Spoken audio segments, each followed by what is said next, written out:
Seorang polwan cantik dinikahi tukang becak dan jadi bahan hinaan rekan-rekannya. Tapi tak ada yang tahu, si tukang becak itu bukan orang sembarangan. Ia menyimpan rahasia besar yang bisa mengguncang kepolisian dari dalam. Siapa sebenarnya Ardi? Dan kenapa dia memilih hidup sederhana di tengah tumpukan kebusukan para aparat? Saat kebenaran mulai terbuka, satu persatu, topeng mulai jatuh dan Ratna berada di tengah pusaran bahaya yang mengancam nyawa. Sebelum lanjut ke videonya jangan lupa subscribe dan like. Pernikahanku dengan Ardi membuat geger kantor. Tidak hanya karena dia bukan polisi, bukan pegawai negeri, atau bukan anak orang terpandang, tapi karena dia tukang becak. Ya, tukang becak biasa yang hidup di rumah kontrakan sempit, berkaos tipis, dan bersepatu bolong. Setiap aku masuk kantor,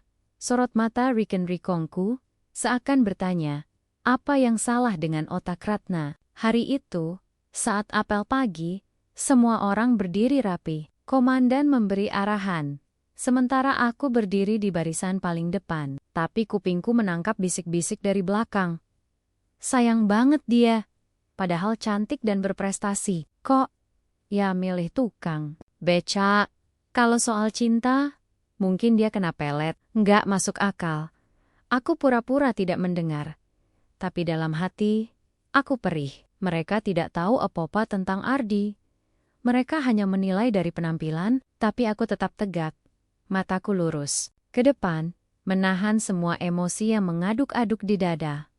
Sejak awal aku tahu pilihanku tidak akan mudah diterima. Aku bukan perempuan biasa. Seragam yang kupakai membuat orang menuntutku menjadi sosok yang sempurna, termasuk soal pasangan. Tapi, aku juga manusia. Aku mencintai, bukan karena status, tapi karena hati. Aku masih ingat pertama kali bertemu Ardi. Waktu itu aku pulang larut malam. Di perempatan lampu merah, aku melihat seorang ibu tua yang kesulitan menyeberang jalan sambil membawa karung. Mobil-mobil hanya membunyikan klakson, tapi tiba-tiba seorang pria berhenti dengan becaknya, turun, dan menuntun si ibu ke seberang dengan sabar. Tidak ada kamera, tidak ada yang memperhatikan. Tapi disitulah aku melihat ketulusan. Itulah Ardi.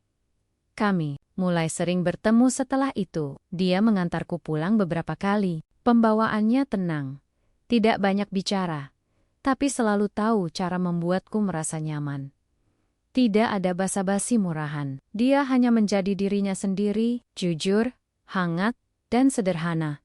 Aku tidak butuh laki-laki berseragam untuk merasa dihargai. Aku sudah cukup kuat berdiri sendiri. Yang kubutuhkan adalah seseorang yang bisa kutopang dan menopangku saat dunia terasa berat. Dan Ardi melakukan itu dengan caranya sendiri. Tapi dunia tidak melihat itu. Dunia hanya melihat roda becaknya, baju lusuhnya, dan sandal jepit yang sering putus. Dunia menertawakanku karena mereka tidak mengerti isi hati. Dan yang paling menyakitkan, ejekan itu datang dari orang-orang yang seharusnya jadi rekan seperjuangan. Kau, itu polwan teladan. Masa hidupmu cuma di dapur rumah kontrakan? Kata salah satu senior sambil tertawa di ruang briefing. Aku hanya diam. Tidak ada gunanya membalas. Aku sudah memilih jalan ini, dan aku akan jalani sampai akhir. Karena aku tahu siapa suamiku. Mungkin dia bukan sepa-siopa di mata mereka, tapi di mataku, dia dunia. Setiap pagi, Ardi mengantarku ke kantor dengan becaknya. Ia tak pernah malu, justru selalu tersenyum lebar. Tangannya kasar karena mengayuh, tapi sentuhannya selalu lembut. Di balik segala keterbatasan, ia tidak pernah mengeluh. Bahkan, saat aku pulang dengan wajah lelah karena beban pekerjaan dan hinaan, dia menyiapkan air hangat dan membuatkan teh. Gak usah pikirin mereka, nah. Katanya suatu malam, kita gak hidup buat nyenengin orang. Kita cukup saling jaga aja. Kalimat itu sederhana, tapi cukup untuk menenangkan badai dalam diriku. Kadang aku bertanya dalam hati, kenapa dunia begitu kejam pada orang seperti Ardi? Kenapa orang baik harus selalu dicurigai atau direndahkan? Tapi mungkin itulah ujian kami, dan aku tidak akan menyerah hanya karena orang lain tidak mengerti. Kami hidup di rumah kecil di pinggir kota. 1 kamar, dapur sempit, dan kamar mandi yang bocor.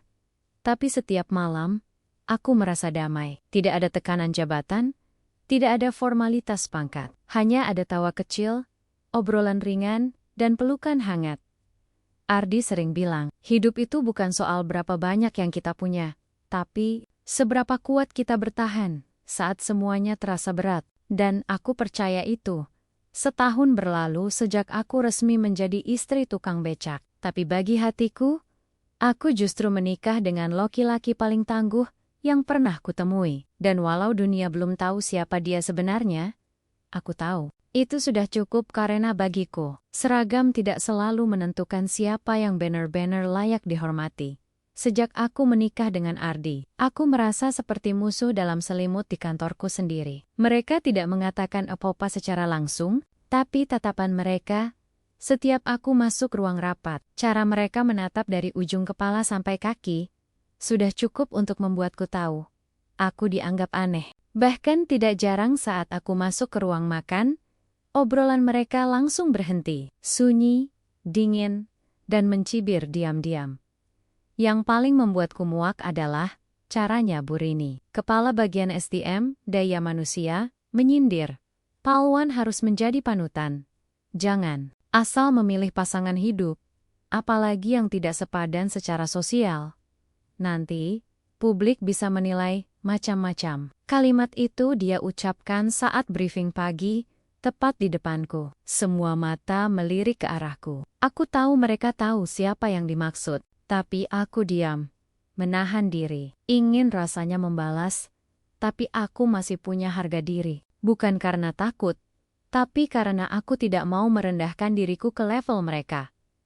Hari itu, saat jam istirahat, aku duduk sendiri di ruang loker. Kupandangi foto kecil Ardi yang terselip di dompetku. Wajahnya tersenyum di bawah pohon mangga tua di depan rumah kontrakan kami. Rasanya ingin pulang dan memeluknya, menjauh dari semua orang yang merasa dirinya lebih baik hanya karena mereka pakai dasi dan punya gaji tetap.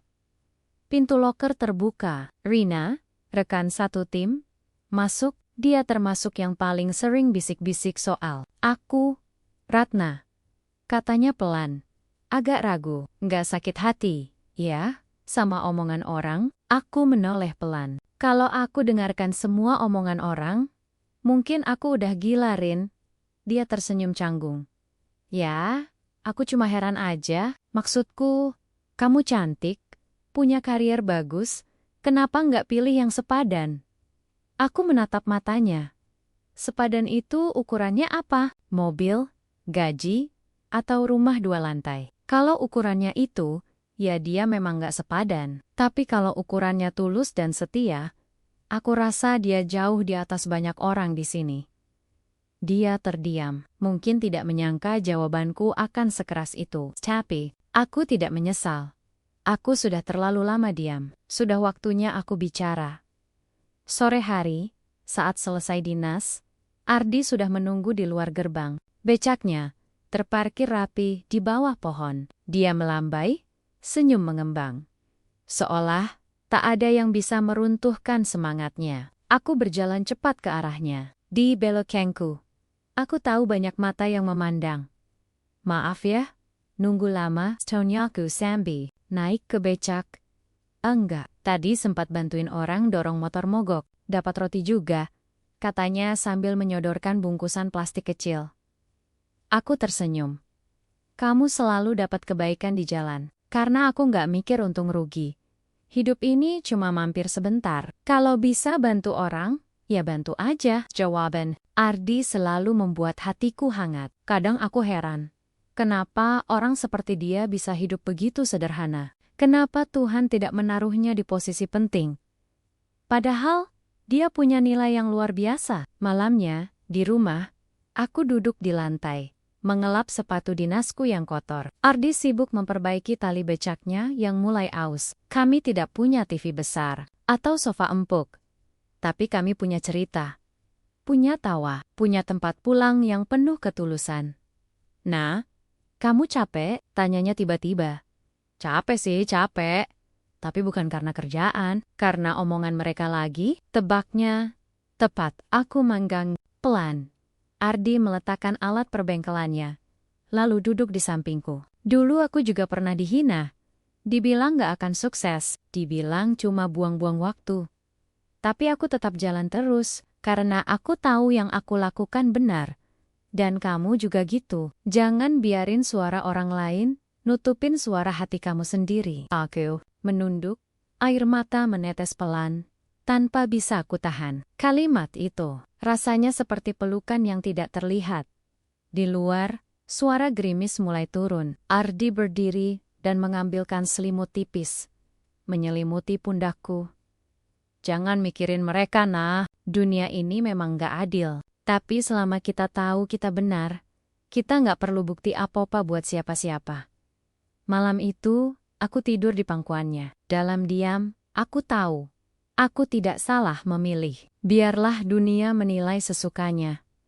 Tapi hatiku tahu siapa lelaki itu. Dan aku akan terus berdiri di sampingnya, apapun yang terjadi. Sudah hampir 1 bulan sejak aku dan Ardi menikah.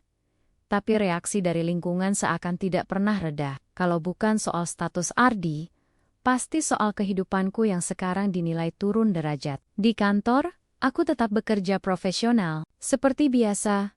Tapi di balik sikap tenangku, aku menahan banyak hal. Kadang ingin marah, kadang ingin menyerah, tapi aku selalu kembali pada satu hal Ardi. Hari itu hari Minggu, hari libur, tapi aku tetap bangun lebih pagi dari biasanya. Di dapur sempit rumah kontrakan, aku memasak nasi goreng sederhana. Ardi masih tidur. Wajahnya terlihat damai. Kulitnya sedikit gelap karena terik matahari. Tangannya kasar karena setiap hari mengayuh becak. Tapi bagiku, dia adalah rumah. Aku meletakkan 2 piring nasi goreng di meja, lalu duduk di sampingnya sambil mengelus rambutnya. Mas, bangun. Sarapan dulu. Dia membuka mata perlahan, tersenyum, lalu duduk dan menguap kecil. Istriku ini selalu bangun lebih dulu. Padahal, ini hari libur. Aku tersenyum. Justru karena libur, aku punya waktu lebih buat masakin kamu. Kami makan bersama dalam diam yang hangat. Tidak perlu banyak kata-kata.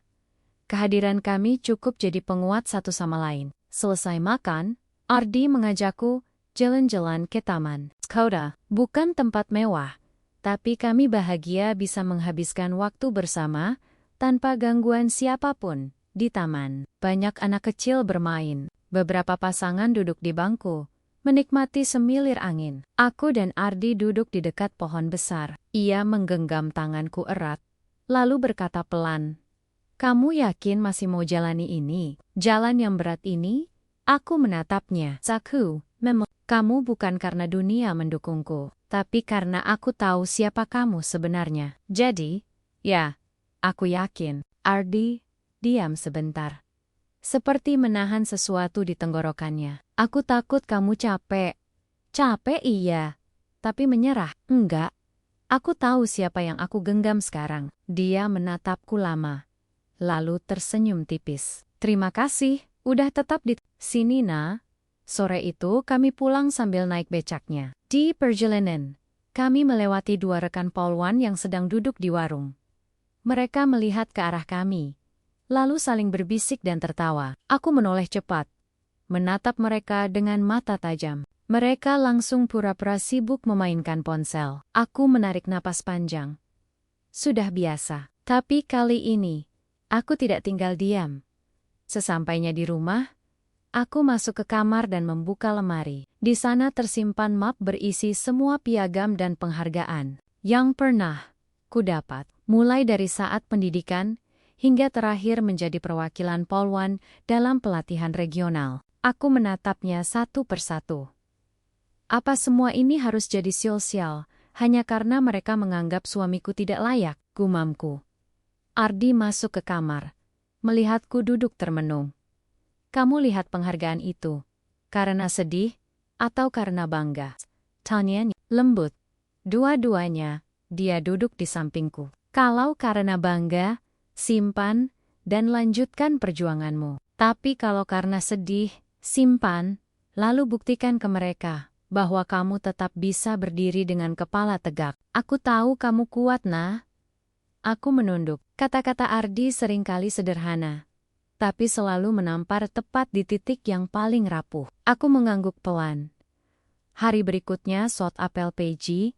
Aku sengaja berdandan rapi. Rambut tersisir rapi, seragam disetrika licin, sepatu mengkilap. Aku berdiri dengan tenang di barisan depan. Kali ini, aku tidak hanya berdiri karena tugas, tapi juga untuk harga diri. Saat briefing selesai, Bu Rini kembali melontarkan sindiran.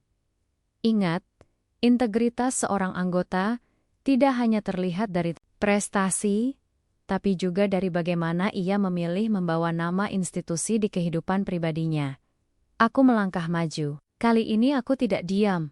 Maaf, Bu, saya ingin bicara. Semua mata menoleh. Bu Rini mengangkat alis, kaget, tapi menahan ekspresi. Saya tahu banyak yang mempertanyakan pilihan hidup saya. Tapi izinkan saya bertanya satu hal. Apakah memilih pasangan yang sederhana berarti mencoreng nama institusi? Apakah cinta harus selalu sejajar dengan jabatan dan gaji? Ruang apel hening. Tidak ada yang bicara. Saya menikah dengan orang yang saya cintai, yang saya tahu jujur dan tulus, dan saya tetap bekerja dengan integritas yang sama sejak hari pertama saya mengenakan seragam ini. Jika itu dianggap sebagai kesalahan, maka saya lebih memilih disebut salah daripada pura-pura benar. Aku selesai bicara. Tidak ada tepuk tangan. Tidak ada pujian. Tapi, aku tahu. Aku sudah berdiri untuk diriku sendiri, dan itu cukup. Sore harinya, saat aku pulang, Ardi sudah menunggu di depan gang. Begitu aku turun dari angkot, dia langsung menjemput. Dengan becaknya, "Wah, istriku makin keren hari ini," katanya ceria. Aku duduk di becaknya, lalu menatapnya sambil tersenyum lebar. Hari ini, aku bicara, dan rasanya lega banget. Dia tertawa kecil. Hebat, aku bangga punya istri kayak kamu. Matahari mulai tenggelam saat kami sampai di rumah. Aku tahu, perjalanan kami masih panjang, masih banyak yang akan menghina, masih banyak yang akan mencibir. Tapi aku tidak lagi takut, karena setiap pulang, selalu ada becak yang menunggu. Dan di balik becak itu, ada hati yang setia berdiri tegak untukku. Pagi ini langit mendung. Aku berangkat lebih awal dari biasanya, karena harus memimpin patroli gabungan. Ardi sudah bangun lebih dulu, menyiapkan sarapan sederhana, tempe goreng, nasi hangat, dan sambal ulek kesukaanku. Aroma cabai memenuhi ruangan sempit kami, tapi justru itulah aroma rumah yang paling kuingat. Nah, makan dulu, jangan sampai perut kosong di jalan, katanya sambil meletakkan piring di atas meja kecil. Aku duduk dan mulai menyendok nasi. Mas, nggak ikut narik duluan, nanti habis nganter kamu? Jawabnya ringan. Padahal aku tahu, kalau dia telah turun ke jalan, penumpang bisa diambil tukang becak lain. Tapi Ardi selalu lebih mementingkanku. Meski dia tak pernah berkata manis seperti laki-laki lain, sikapnya cukup menunjukkan betapa dia menghargai dan mencintaiku. Kami berdua keluar rumah, dan seperti biasa, Ardi mengayu becaknya sambil sesekali bercanda. Kami melewati gang sempit yang becek karena hujan semalam. Beberapa anak kecil berlari-larian tanpa alas kaki, tertawa tanpa beban. Aku tersenyum melihat mereka. Dunia mereka jauh lebih ringan dibanding dunia orang dewasa yang penuh penilaian dan tuntutan. Sampai di depan kantor, Ardi berhenti dan menurunkanku. Hari ini jangan terlalu keras sama diri sendiri ya, ucapnya sambil merapikan helmku. Aku tertawa kecil. Kamu ini sok jadi penasihat, biar kelihatan berwibawa dikit, balasnya sambil tersenyum. Aku melangkah masuk ke halaman kantor, dan seperti biasa, tatapan mata itu datang lagi. Ada yang pura-pura tak melihat, ada juga yang sengaja memelototi. Tapi aku sudah mulai terbiasa. Hinaan tidak lagi tajam seperti dulu. Mungkin karena aku mulai berdamai dengan diri sendiri. Briefing pagi berjalan seperti biasa. Kali ini, Kompol Budi, atasan langsungku, memanggilku ke ruangannya setelah apel. "Ratna, duduk dulu. Saya mau bicara sebentar," katanya. Aku duduk dengan sikap tegak.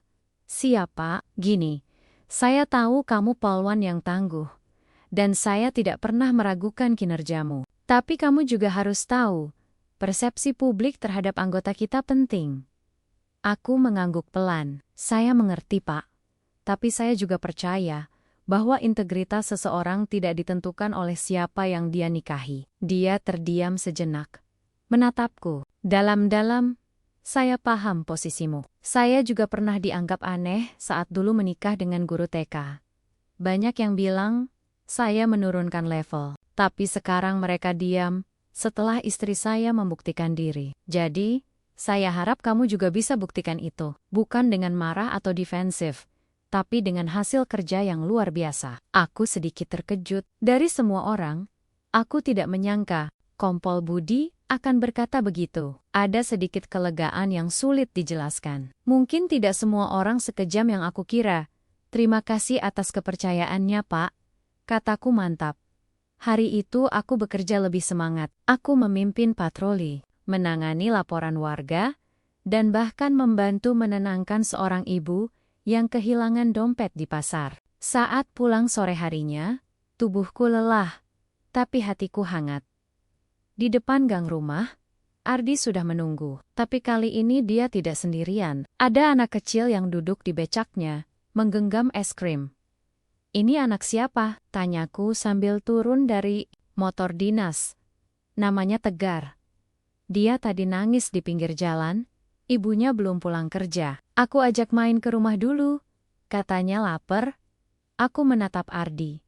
Dia memang seperti itu, mudah tergerak, mudah membantu. Kadang aku berpikir, kenapa lelaki seperti ini harus mengayuh beca untuk bertahan hidup, sementara di luar sana banyak yang hidup enak, tapi hatinya kosong. Kami makan malam bertiga malam itu. Ardi bahkan membelikan Tegar 1 bungkus nasi Padang. Aku tahu, itu uang hasil narik hari ini. Tapi dia tidak ragu memberikannya pada anak kecil yang bukan siapa-siapanya. Setelah Tegar dijemput oleh ibunya yang panik, aku dan Ardi duduk di teras, menikmati angin malam. "Kenapa kamu selalu mikirin orang lain, Mas? Kamu sendiri kan juga belum tentu cukup," tanyaku sambil menyenderkan kepala di bahunya. Dia menarik napas pelan. "Aku cuma mikir, kalau kita bisa bikin orang lain sedikit lebih tenang hari ini, kenapa enggak?" Aku terdiam. Kata-kata itu menusuk pelan. Tidak dramatis, tapi jujur dan dalam. "Kadang aku pengen semua orang tahu siapa kamu sebenarnya," bisikku lirih. "Biarkan mereka menilai sesukanya. Kita nggak bisa kontrol mulut orang.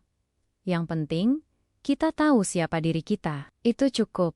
Malam itu, aku tidur lebih nyenyak dari biasanya. Rumah kami masih kecil, masih sempit, dan suara tetangga masih sering terdengar jelas. Tapi, entah kenapa, aku merasa rumah ini jauh lebih luas dari gudang dang tinggi yang dipenuhi orang-orang palsu. Aku mulai percaya bahwa kehidupan yang kecil tapi dipenuhi ketulusan jauh lebih layak dipertahankan daripada hidup yang megah, tapi penuh topeng. Dan Ardi, lelaki yang mereka hina itu, telah membuktikan bahwa cinta sejati tidak harus lahir dari pangkat atau jabatan.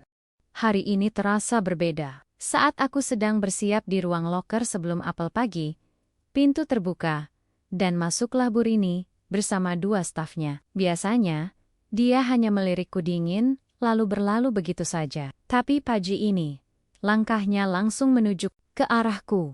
"Ratna?" panggilnya datar. Aku menoleh. "Iya, Bu." Dia berdiri tegak di depanku, lalu berbicara dengan suara cukup keras, seolah sengaja ingin didengar orang lain. "Kemarin saya dapat laporan. Kamu menegur warga yang ribut di pasar tanpa prosedur. Warga tersebut mengadu ke pos." Aku mengerutkan kening. "Saya hanya melerai, Bu. Mereka hampir baku hantam dan membahayakan orang sekitar." Bu Rini menatapku tajam. "Kalau warga lapor, artinya ada yang tidak beres dalam pendekatanmu. Hari-hari, Ratna. Sekali lagi kamu bertindak tanpa pengawasan, bisa-bisa nama baik kesatuan tercoreng lagi. Aku menahan emosi. Aku tahu ini bukan soal prosedur. Ini soal dendam pribadi. Aku sudah terlalu sering dijadikan sasaran, hanya karena suamiku bukan orang penting. Izin menjelaskan, Bu. Tindakan saya kemarin disaksikan langsung oleh ketua RT setempat. Dia bahkan berterima kasih. Warga yang mengadu kemungkinan salah. Satu pelaku keributan. Jawabku tenang. Bu Rini tidak membalas. Dia hanya menatapku dingin, lalu berbalik pergi. Tapi, aku tahu, di balik sikapnya, ada rasa tidak suka yang lebih dalam dari sekadar persoalan kerja. Saat Apple Kompol Budi kembali memberi kepercayaan padaku untuk memimpin patroli sore. Beberapa rekan melirik dengan heran. Mungkin bertanya-tanya, kenapa aku masih dipercaya? Mereka belum tahu bahwa jabatan bukan semata soal siapa suamimu, tapi apa yang sudah kamu lakukan. Sore harinya, aku dan tim menuju perbatasan kota. Lokasi yang belakangan sering muncul laporan transaksi mencurigakan. Saat kami menyisir jalan, mataku tertumbuk pada sosok laki-laki berjaket hitam, mondar-mandir di dekat gudang tua. Dia tampak gelisah. Aku turun dari mobil dinas dan menghampiri perlahan. Selamat sore, Pak. Ada keperluan di sini? Tunia sambil menunjukkan lencana. Pria itu kaget. Lalu buru-buru pergi. Aku mengejarnya. Dan dengan cepat dibantu dua anggota lain, kami berhasil mengamankan pria tersebut. Setelah digeledah, ternyata dia membawa sejumlah dokumen palsu dan sejumlah uang tunai dalam jumlah mencurigakan. Kasus ini kemudian dilimpahkan ke unit reskrim. Malamnya, aku pulang dengan badan pegal. Ardi menyambutku dengan teh hangat dan senyum tulus seperti biasa. Laporan di pasar? Aman, tanyanya sambil memberiku handuk kecil. Ditegur, tapi aku klarifikasi. Mereka nggak bisa cari celah kalau kita kerja benar. Jawabku sambil duduk. Ardi hanya mengangguk, tapi aku tahu dia resah. Dia tampak lebih banyak diam hari ini. Sesekali menatap layar ponsel, lalu menghapusnya cepat-cepat saat aku mendekat. Kamu kenapa, Mas? Kelihatan gelisah, tanyaku. Dia menggeleng. Enggak, apa-apa. Cuma mikirin uang kontrakan bulan depan. Jawaban itu seperti biasa, masuk akal, dan tidak aneh. Tapi entah kenapa, aku merasa ada yang disembunyikan. Beberapa hari terakhir, Ardi sering keluar malam. Katanya ada tetangga yang butuh bantuin ngangkut barang. Aku percaya, tapi tetap saja, ada rasa janggal yang mulai mengganggu pikiranku. Seminggu kemudian, saat aku pulang lebih awal karena briefing dibatalkan, rumah kontrakan kami kosong. Ardi belum pulang. Aku menyapu halaman depan sambil menunggu, hingga terdengar suara becak berhenti. Aku segera keluar, namun kaget, karena yang duduk di atas becak adalah seorang ibu separuh baya. Permisi, ini rumahnya Mas Ardi? Tanyanya. Iya, Bu. Saya istrinya. Oh, saya Ibu Rasti, pemilik becak yang dipakai suami Ibu. Sudah beberapa hari ini dia bawa becak saya malam-malam. Katanya buat antar barang, tapi saya lihat dia malah ketemu orang di dekat kantor distrik selatan. Saya khawatir becak saya dipakai untuk yang aneh-aneh. Deg. Jantungku berdegup kencang. Kantor distrik selatan adalah salah satu lokasi investigasi kasus korupsi yang sejak lama menjadi perhatian tim pengawasan internal. Tempat itu ditengarai sebagai titik temu para pejabat yang bermain anggaran. Aku hanya mengangguk dan berusaha tenang di depan Bu Rasti. Terima kasih infonya, Bu. Nanti akan saya tanyakan langsung ke suami saya. Ucapku pelan. Malam itu Ardi pulang terlambat. Wajahnya tampak lelah, keringat membasahi pelipisnya. Kamu dari mana? Tanyaku hati-hati. Biasa, nganter barang, jawabnya sambil menunduk. Barang ke kantor distrik selatan? Dia menoleh cepat. Matanya membelalak. Kamu ngikutin aku? Tanyanya agak panik. Aku menggeleng. Bukan, tapi tadi ada yang cerita. Dia terdiam lama, matanya menerawang, seperti sedang memilih kata. Aku duduk di depannya, menunggu penjelasan, Nah, kalau aku bilang aku punya alasan kuat kenapa aku harus ke sana, kamu percaya? Aku mengangguk. Meski dalam hati mulai kacau. Aku janji akan jelaskan semua. Tapi belum sekarang, katanya pelan. Aku nggak suka setengah-setengah, Mas. Jawabku dengan nada lebih tajam dari biasanya. Dia menatapku dalam. Kamu percaya sama aku? Aku terdiam. Lalu mengangguk perlahan. Percaya, tapi jangan buat kepercayaan ini jadi sia-sia. Malam itu aku tidur dalam diam. Kepalaku penuh tanya, siapa sebenarnya Ardi? Kenapa dia sering berada di tempat yang berhubungan dengan kasus-kasus besar? Dan kenapa dia terlihat begitu familiar saat menyebut hal-hal sensitif? Aku tidak tahu, tapi hatiku mulai menebak. Mungkin, suamiku yang terlihat biasa itu tidak sesederhana yang aku kira. Dan kalau dugaanku benar, maka hidup kami akan segera berubah, entah ke arah mana. Aku duduk di ruang penyidik sendirian. Ponselku kutaruh di atas meja, tak berani membuka satupun notifikasi dari grup kantor. Aku tahu, di sana sedang ramai memperbincangkan soal suami Ardi. Suami yang kupilih dengan hati. Tapi kini jadi bahan gunjingan rekan-rekanku sendiri. Pagi tadi, Pak Kompol Dodi memanggilku ke ruangannya. Tatapannya tak biasa, dingin dan penuh pertanyaan. Ratna, kau tahu nggak siapa sebenarnya suamimu? Tanyanya langsung, tanpa basa-basi. Aku tercekat. Tentu saya tahu, Pak. Ardi suami saya, bukan itu maksud saya. Apa kau tahu? Dia mantan polisi, lanjutnya. Nafasku membeku, jantungku berdegup kencang.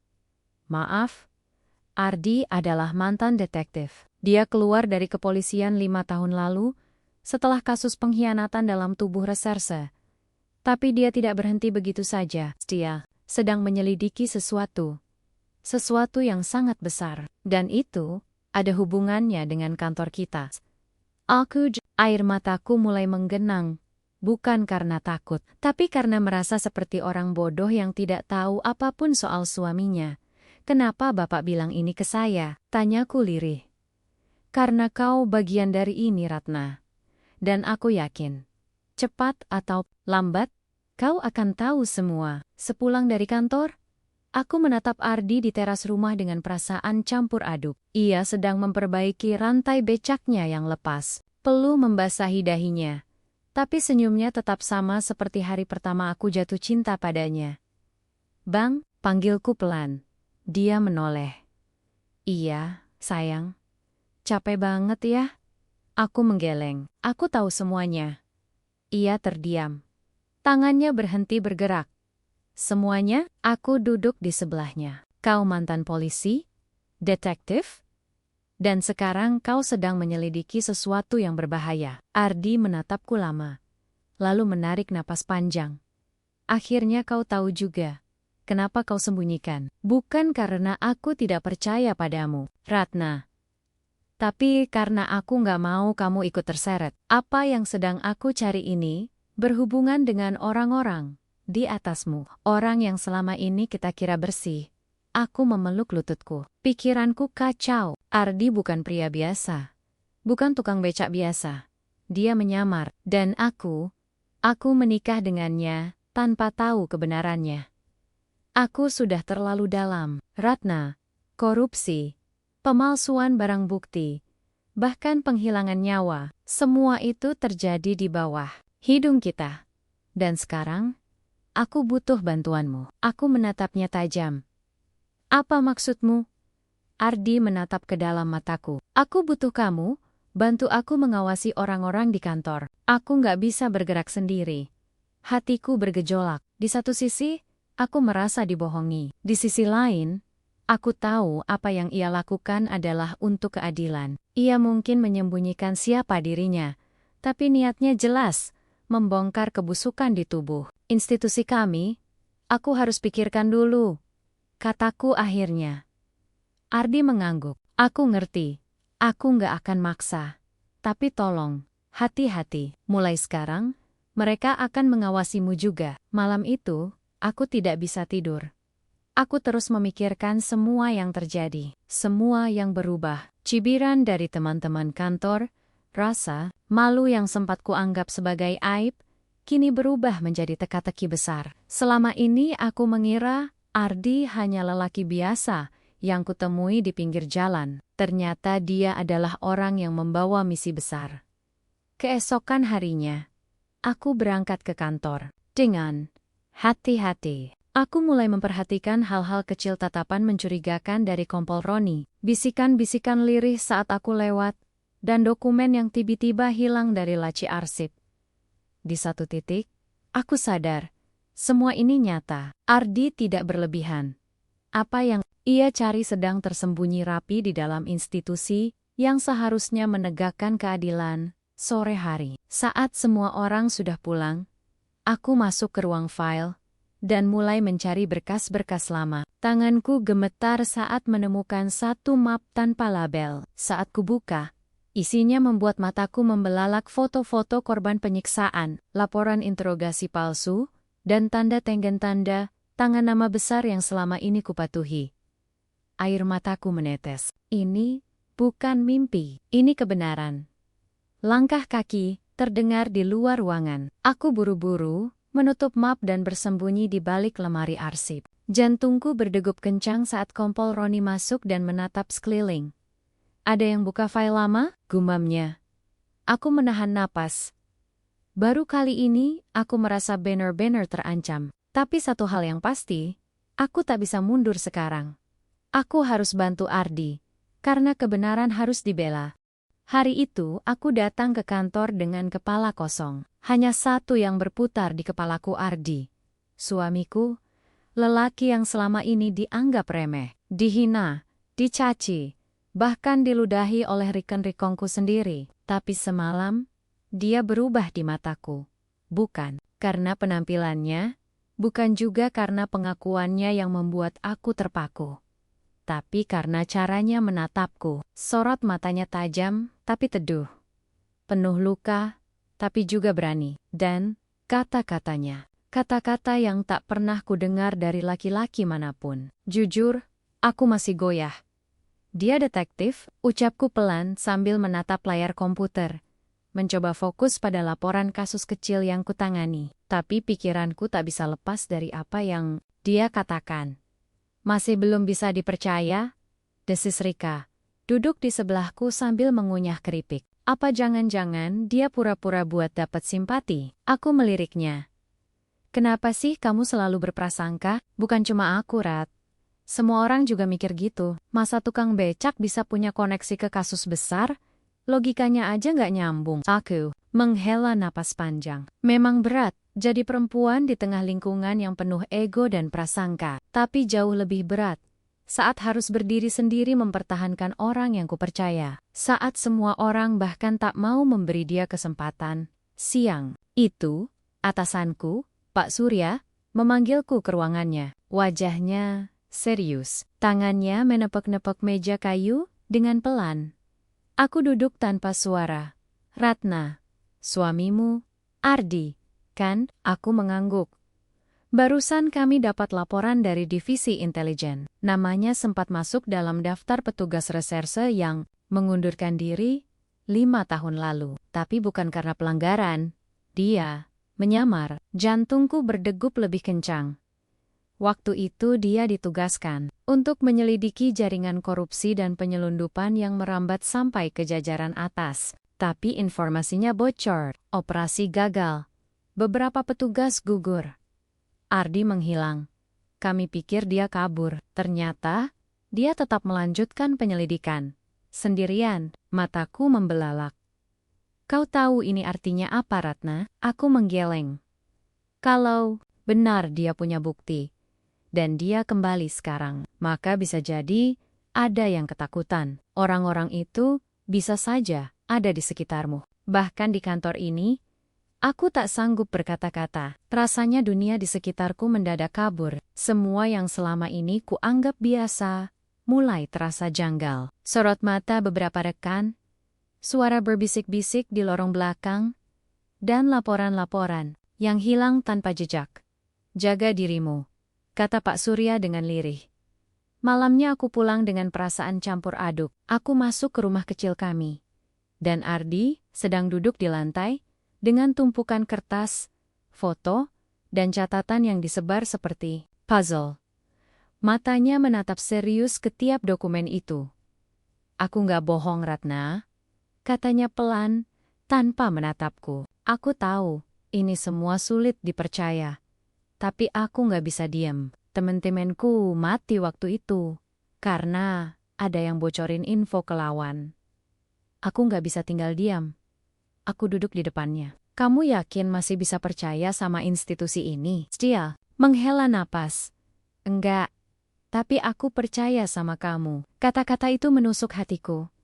Dia menyerahkan satu foto. Aku menatapnya dan terkejut. Salah satu perwira senior yang selama ini kukagumi karena prestasinya, tampak duduk di ruangan gelap bersama seseorang berseragam preman.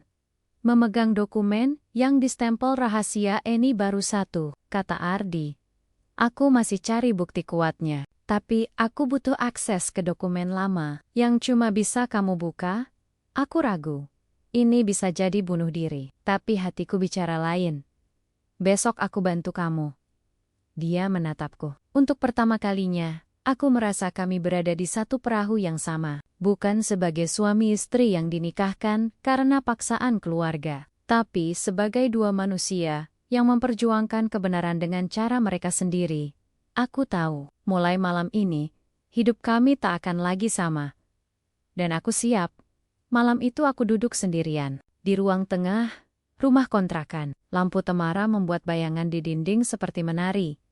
Ardi belum pulang. Dia bilang, ada urusan dengan seseorang yang penting. Biasanya aku tak curiga. Tapi sejak kejadian kemarin, hatiku tidak tenang. Aku baru saja ditelepon oleh seseorang dari internal Mabes. Katanya ada laporan tentang suamiku, bukan laporan kriminal. Tapi justru informasi bahwa Ardi adalah mantan anggota reserse. Informasi itu disampaikan dengan nada serius, katanya. Aku harus waspada, karena ada indikasi Ardi sedang menyusup ke dalam institusi polisi untuk membongkar jaringan korupsi yang sudah mengakar. Aku tidak tahu harus percaya atau tidak. Rasanya seperti mimpi.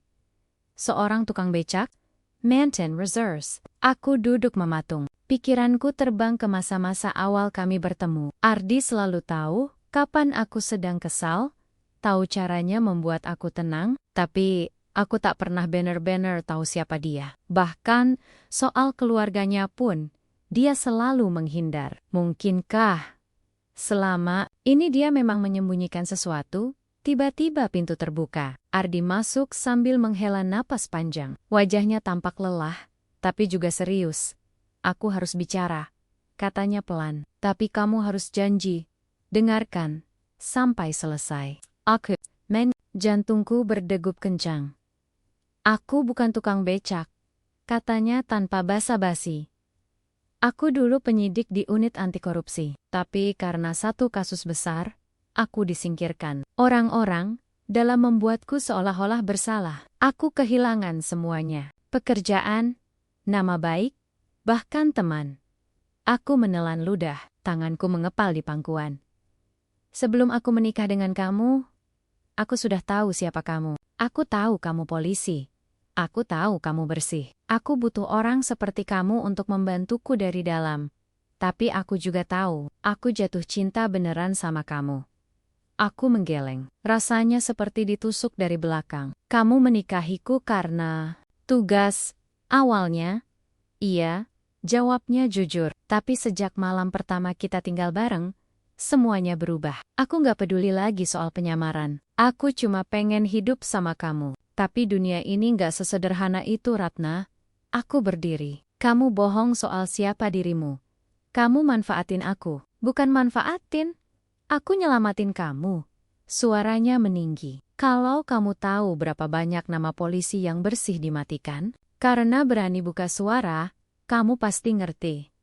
Aku terdiam. Nafasku naik turun. Aku tidak bisa menyangkal bahwa Ardi memang selalu ada untukku. Dia yang pasang badan waktu aku dihina teman-teman. Dia yang masak saat aku pulang lembur, tapi kebohongan tetaplah kebohongan. Kenapa kamu gak bilang dari awal? Tanyaku lirih. Karena aku takut kehilangan kamu. Jawabnya jujur, tapi sekarang sudah waktunya. Kita harus kerja sama. Mereka tahu aku mulai dekat sama sumber informasi. Aku butuh bantuanku dari dalam. Kamu satu-satunya orang yang bisa aku percaya. Aku menatap matanya.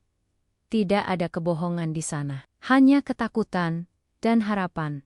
Siapa mereka? Tony pelan. Dia menarik napas panjang. Kapten Suryo dan 2 anak buahnya. Mereka bagian dari jaringan pencucian uang. Mereka pakai proyek fiktif di institusi buat nguras dana negara. Aku hampir buka semua, tapi disingkirkan. Namanya membuat darahku dingin. Kapten Suryo adalah atasan langsungku. Selama ini dia terlihat ramah, bahkan pernah memberiku promosi. Tapi semuanya masuk akal sekarang. Beberapa dokumen yang pernah hilang, beberapa berkas yang tiba-tiba tersundah. Semua mulai terlihat seperti potongan puzzle yang menyatu. Aku butuh bukti, ucapku tegas. Ardi mengangguk. Aku punya, tapi kalau aku simpan sendiri, aku bisa dibunuh. Kita harus jalan bareng.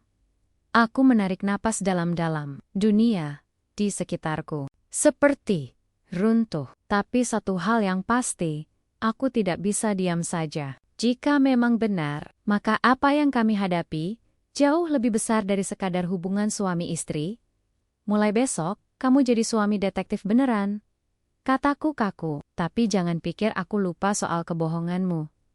Ardi tersenyum miris. Aku siap ditebus dengan apapun. Asal kamu mau jalan sama aku. Aku menatapnya sekali lagi, lalu menoleh ke arah jendela. Malam makin gelap, tapi di kejauhan, aku melihat satu titik cahaya. Mungkin itu harapan. Atau mungkin itu perang yang akan segera dimulai. Hari itu, kantor ramai. Isu tentang mutasi besar-besaran mulai berhembus kencang. Banyak yang panik, termasuk beberapa perwira senior. Tapi aku tetap tenang.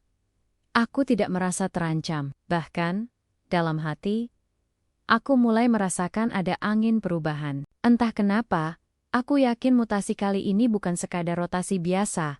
Sementara itu, aku masih menjaga jarak dengan rekan-rekan satu divisi. Sejak kejadian penggerebekan gudang narkoba di pinggiran kota, dan laporan intelijen yang aku kirimkan ke bagian Irwasum, suasana menjadi dingin. Beberapa dari mereka bersikap canggung. Sisanya mulai menghindariku. Aku tahu. Mereka takut rahasia mereka ikut terbongkar.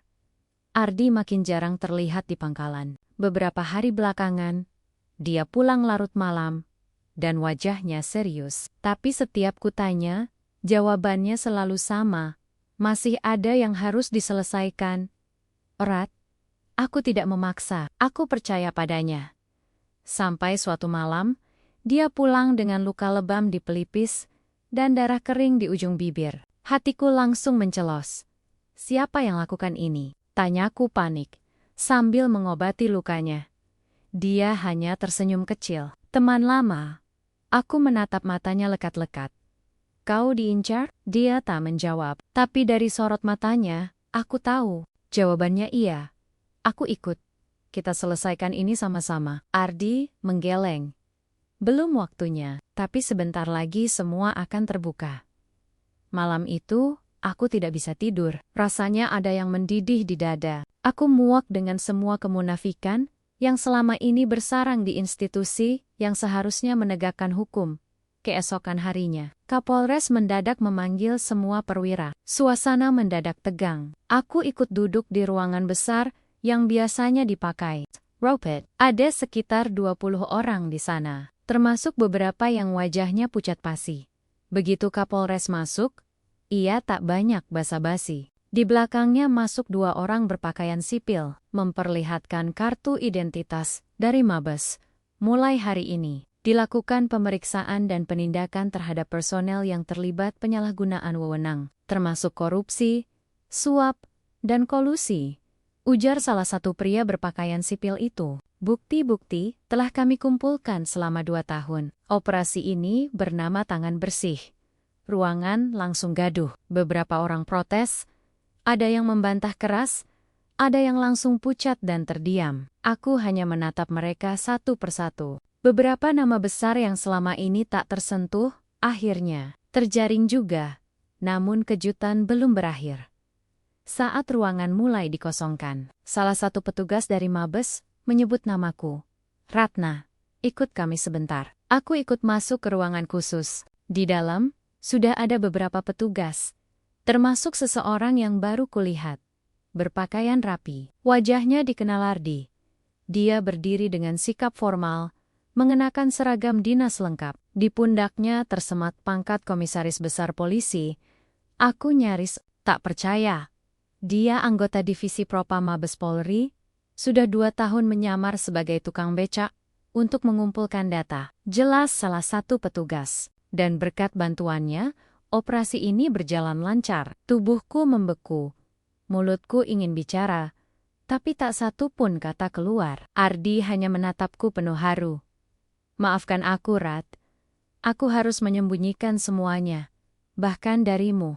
Tapi kau membantuku lebih dari siapapun. Air mataku tumpah begitu saja. Bukan karena sakit hati, tapi karena rasa bangga yang luar biasa. Lelaki yang selama ini diremehkan oleh semua orang, termasuk Riken Rikongku, ternyata adalah pahlawan dalam diam.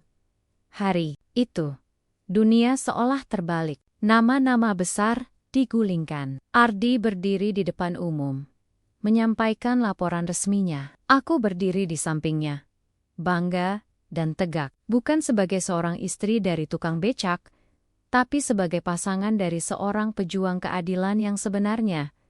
Dan, untuk pertama kalinya, aku merasa perjuanganku sebagai polisi perempuan tidak sia-sia. Karena, aku tahu, perubahan nyata dimulai dari orang-orang yang bersedia berdiri di antara kebenaran dan kebusukan, meski harus menyamar sebagai orang biasa.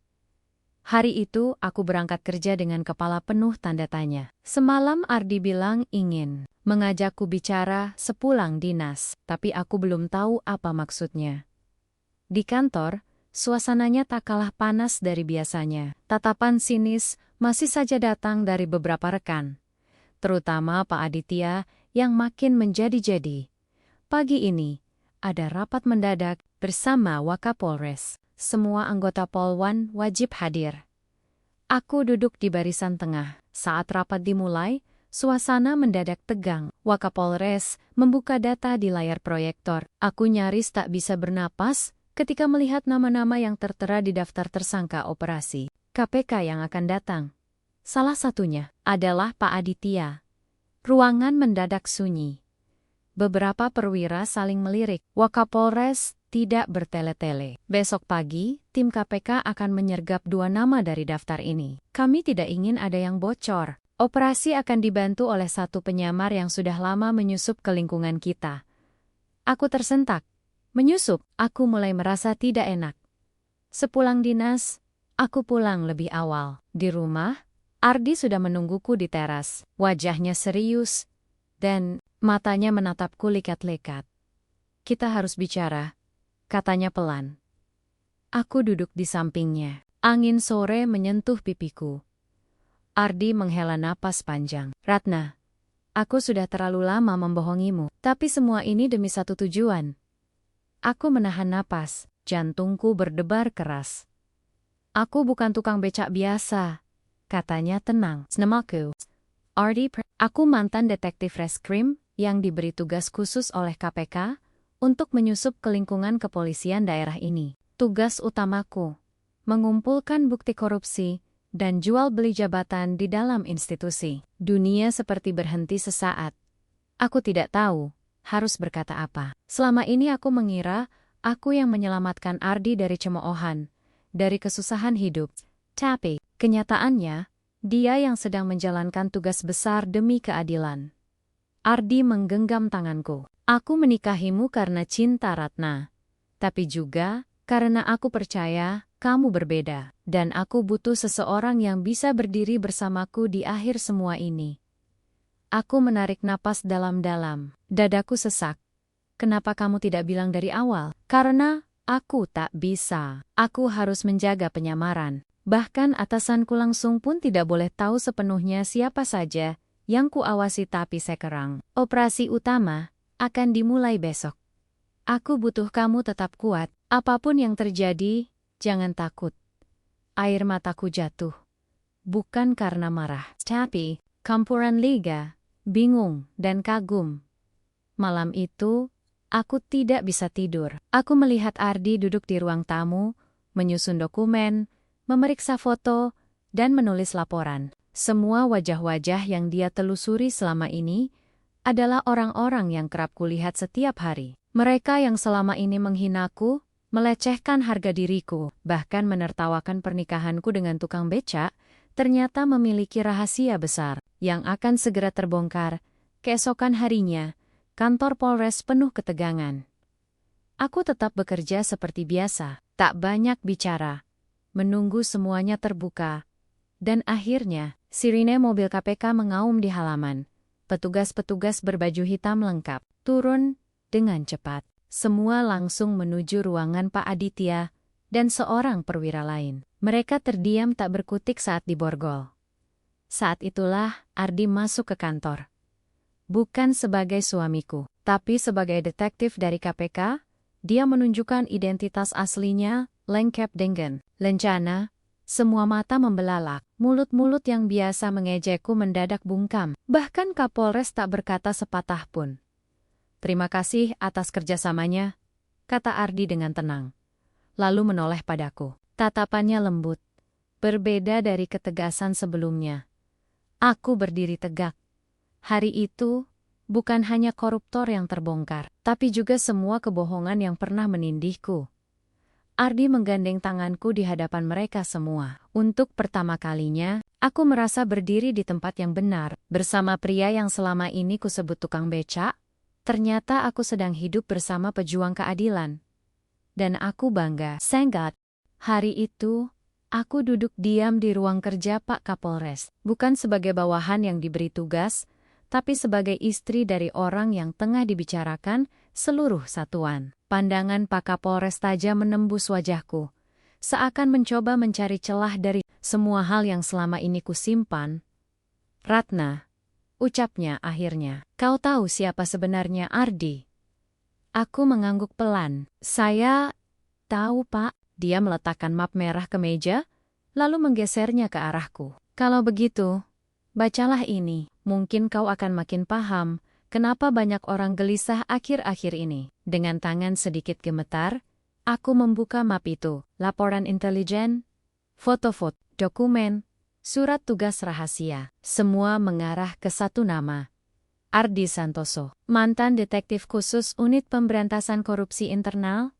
Aku menutup map itu perlahan. Saya sudah tahu semuanya, Pak. Ardi sudah jujur. Dia melakukan ini karena perintah. Dan karena keadilan yang sudah lama hilang dari institusi ini, Pak Kapolres menarik napas dalam. Kau tahu konsekuensinya, Ratna? Dia menyamar terlalu dalam. Beberapa petinggi sudah mulai curiga, dan kalau mereka merasa terancam, Ardi siap, Pak? Potongku pelan tapi tegas. Saya juga. Kenapa tidak mundur saja? Kenapa masih bertahan di tengah badai? Aku menatap matanya, karena saya yakin masih ada yang harus diperjuangkan. Saya lihat itu di mata Ardi. Dan saya tidak bisa berpura-pura tidak peduli. Pak Kapolres terdiam lama, lalu bangkit berdiri. Ia berjalan ke jendela, menatap halaman kantor yang mulai gelap karena mendung. Suaranya terdengar pelan, nyaris seperti gumaman. Akan ada penggerebekan besar malam ini, tapi tidak semua orang di operasi itu bisa dipercaya. Kami butuh orang dalam yang bisa pastikan Ardi selamat. Hatiku langsung berdegup kencang. Saya ikut. Ini bukan perintah, tapi ini pilihan saya. Malam itu, kami berangkat dalam 2 tim. Ardi bersama tim penggerebek utama menyusup ke gudang yang diduga menjadi pusat transaksi antara oknum polisi dan pengusaha gelap. Aku bersama Pak Kapolres dan beberapa anggota pilihan bertugas mengawasi dari jarak aman dan siap menyergap jika terjadi pengkhianatan di dalam mobil pengintai. Aku memandangi layar kecil yang menampilkan gambar dari kamera tersembunyi yang dipasang di jaket Ardi. Dia tenang, berbicara dengan bahasa kode, memperhatikan gerak-gerik lawan. Aku bisa merasakan kecemasannya, meski wajahnya tetap tanpa ekspresi. Tiba-tiba, suara ledakan terdengar. Kamera bergetar, gambar terputus. Aku langsung panik. "Putuskan sinyal cadangan," lacak GPS-nya. Seru Pak Kapolres ke teknisi suasana dalam. Mobil mendadak mencekam. Lalu terdengar suara dari radio, lirih namun jelas, seseorang berkhianat. Bukan dari luar, dari dalam tim kita, RD Dizra. Tanpa menunggu aba-aba, aku keluar dari mobil. Dengan senjata di tangan dan rompi pelindung, aku berlari menuju gudang tua itu. Di tengah kabut dan suara sirene yang mulai berdatangan, aku melihat sosok Ardi yang terpojok, tertembak di bahu, mencoba melindungi data yang sudah ia rekam. Seorang pria berseragam polisi mengacungkan pistol ke arah Ardi. Tanpa pikir panjang, aku menembak lebih dulu. Peluru tepat mengenai bahu pria itu, membuatnya terjatuh. Aku mendekati Ardi, membantunya berdiri. "Datanya aman?" tanyaku. Ardi tersenyum meski berdarah. "Aman. Sekarang tinggal buktinya disebar." Saat bala bantuan datang, kami berdua dievakuasi ke rumah sakit. Di dalam ambulans, tanganku menggenggam tangan Ardi erat-erat. Tak peduli darah, tak peduli rasa sakit. Yang penting, kami masih hidup. Dan yang lebih penting, keadilan masih punya harapan. Hari itu aku duduk sendirian di taman belakang rumah. Langit terlihat mendung. Seperti suasana hatiku yang masih bergemuruh setelah semua yang terjadi. Aku memegang ponsel dan membaca pesan terakhir dari Ardi. "Maafkan aku yang merahasiakan semua ini, tapi aku harus melindungimu dengan caraku sendiri." Pesan itu membuat dadaku sesak. Aku masih belum bisa percaya kalau Ardi ternyata adalah mantan detektif yang menyamar jadi tukang becak demi menyelidiki kasus korupsi besar di tubuh kepolisian, termasuk di satuan tempatku bertugas. Semuanya mulai masuk akal sekarang. Kenapa dia sering muncul tiba-tiba? Kenapa dia mengenal beberapa nama yang bahkan aku sendiri baru dengar? Ardi bukan orang biasa. Dia pria yang memilih jalan penuh risiko, bukan demi uang atau jabatan, tapi demi keadilan. Suara langkah kaki mengejutkanku. Aku menoleh dan melihat Bu Wulan, salah satu senior yang dulu pernah menyudutkanku saat aku menikah dengan Ardi. Tapi kali ini ekspresinya berbeda. Tidak ada sinis, tidak ada senyum mengejek. "Ratna," ucapnya pelan, duduk di sebelahku. Aku diam, tak tahu harus bicara apa. "Aku ingin minta maaf," katanya. "Kami semua salah menilai Ardi. Dan kamu," aku menatapnya. Mencoba mencari kejujuran dari sorot matanya. Tidak mudah menerima permintaan maaf dari orang yang pernah mempermalukanmu. Tapi aku juga bukan tipe orang yang menyimpan dendam. "Aku nggak butuh belas kasihan, Bu." Jawabku tenang. "Itu bukan belas kasihan," katanya cepat. "Kami baru tahu siapa Ardi sebenarnya. Dia tidak hanya menyamar demi kasus korupsi, dia juga menyelamatkan reputasi institusi ini." Aku menarik napas dalam. Begitu banyak beban yang selama ini kupikul. Sekarang perlahan-lahan mulai terangkat. Tapi luka yang ditinggalkan masih terasa. Luka karena dihina, dikucilkan, bahkan dianggap aib, hanya karena menikah dengan pria sederhana. "Dia sekarang di mana?" tanyaku pelan. "Masih di rumah aman, tapi sebentar lagi akan dipanggil ke Mabes untuk memberikan kesaksian," jawab Bu Wulan. Setelah itu, dia bebas memilih jalannya. Mendengar kata bebas, ada harapan kecil tumbuh di hatiku. Mungkinkah kami bisa memulai kembali? Tanpa bayang-bayang kebohongan dan rahasia, aku pulang ke rumah malam itu dengan pikiran yang tak menentu. Ketika membuka pintu, aku melihat sebuah kotak kayu kecil di meja. Di atasnya, tertulis namaku. Perlahan kubuka dan menemukan sebuah surat.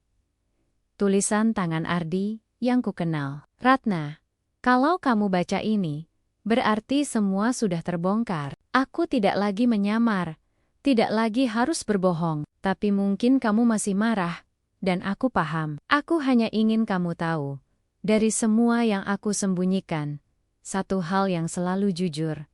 Perasaanku padamu, aku mencintaimu, bukan karena misi, bukan karena permainan, tapi karena kamu wanita paling kuat yang pernah aku kenal.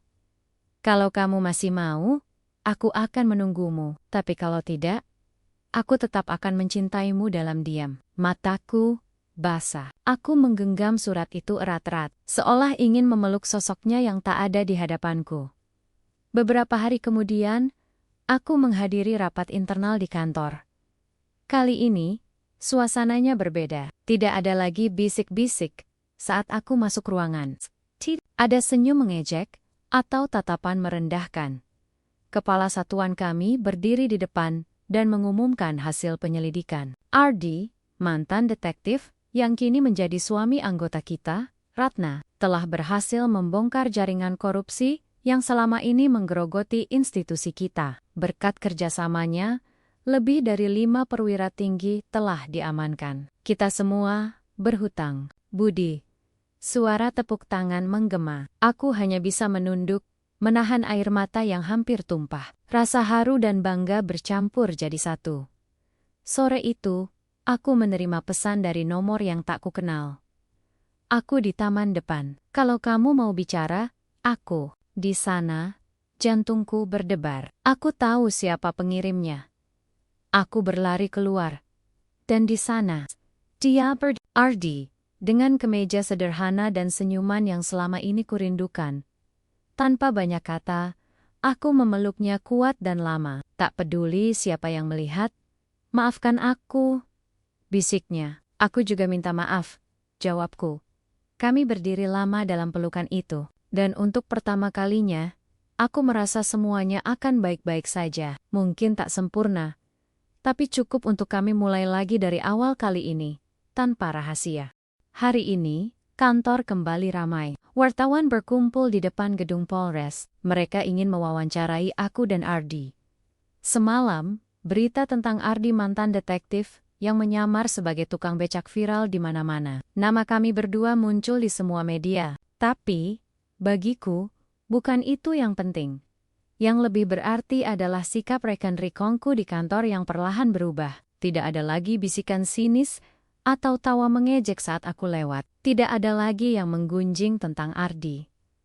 Sekarang, mereka justru menyapa dengan senyuman. Bahkan, Pak Kapolres memanggil kami pagi ini dan menyampaikan rasa terima kasihnya atas keberhasilan Ardi membongkar kasus besar itu. Kalau bukan karena Ardi, mungkin kebusukan ini tidak pernah terbongkar. Kalian berdua luar biasa, ucap beliau sambil menepuk pundakku. Aku hanya mengangguk, tapi dalam hati, aku lega. Setelah pertemuan itu, Ardi dan aku duduk berdua di taman belakang kantor, tempat yang dulu jadi pelarian kami saat tekanan terasa berat. Kini, tempat itu terasa lebih damai. Semua sudah selesai, Ratna, kata Ardi. Suaranya tenang. Aku menoleh.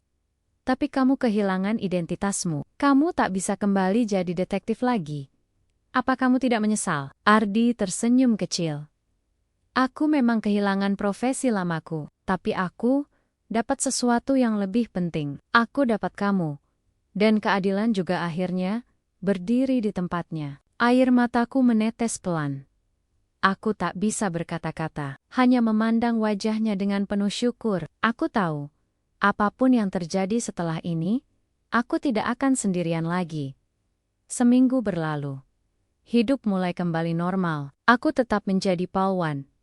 Dan sekarang, lebih dihormati karena kasus itu. Ardi, dia kembali mengayuh becaknya. Bukan karena terpaksa, tapi karena dia ingin tetap sederhana. Ini cara aku mengingat asal-usulku dan tetap dekat dengan masyarakat, katanya. Kadang, anak-anak kecil menyapanya saat ia lewat.